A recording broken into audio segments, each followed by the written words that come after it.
नमस्कार, टेस्टी रेसिपीजमध्ये आपल्या सर्वांचं मनपूर्वक स्वागत। आज आपण गौरी गणपतीसाठी बनवल्या जाणारे ज्वारीच्या पिठापासून फळं आणि घाऱ्या तसेच आंबट घाऱ्या, झणझणीत अशी कटाची आमटी आणि पंचामृत तसेच घाऱ्यासोबत खाल्ल्या जाणारं पुरण। इथे आपण 2 वाटी चणा डाळ शिजवून घेतली, त्यातील पाणी आणि थोडी डाळ आपण बाजूला काढली होती। आता त्यामध्ये आपण 2 वाटी साखर घालून छान शिजवून घेतलेला आहे। आता साखरेचा पाक झालेला आहे आणि त्यामध्ये आपल्याला जायफळ किंवा विलायची आणि 1 चमचा तूप घालायचं आहे।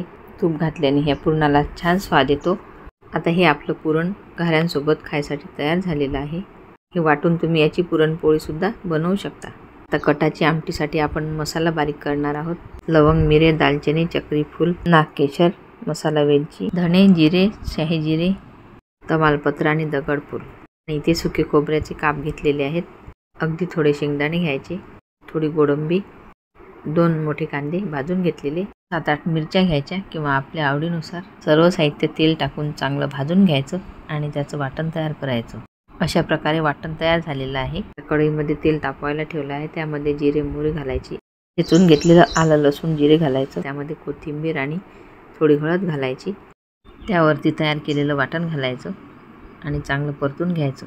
आपण पुरणासाठी जी चणा डाळ शिजवली त्यामधलं पाणी आणि थोडी डाळ ही आपण बाजूला काढली होती, ती डाळ आहे ती आपण मिक्सरला फिरवू शकतो किंवा मग पाट्यावर वाटली तरी चालेल। पाणी आणि डाळ हे दोन्ही मिश्रण मसाला तयार झाल्यानंतर घालून गरजेनुसार पाणी घालायचं आणि त्याला चांगली उकळी येऊ द्यायची।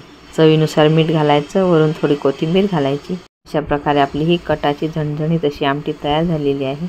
ही कटाची आमटी आपण हिरव्या मिरचीची बनवली, तुम्हाला हवं तर तुम्ही लाल मिरची पावडर सुद्धा वापरू शकता।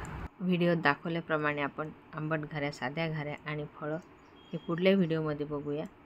या व्हिडिओमध्ये खूप लांब होत असल्यामुळे मी दाखवल्या नाही। रेसिपी बघितल्याबद्दल धन्यवाद। पुन्हा भेटू अशाच नवीन रेसिपीसोबत। तोपर्यंत नमस्कार।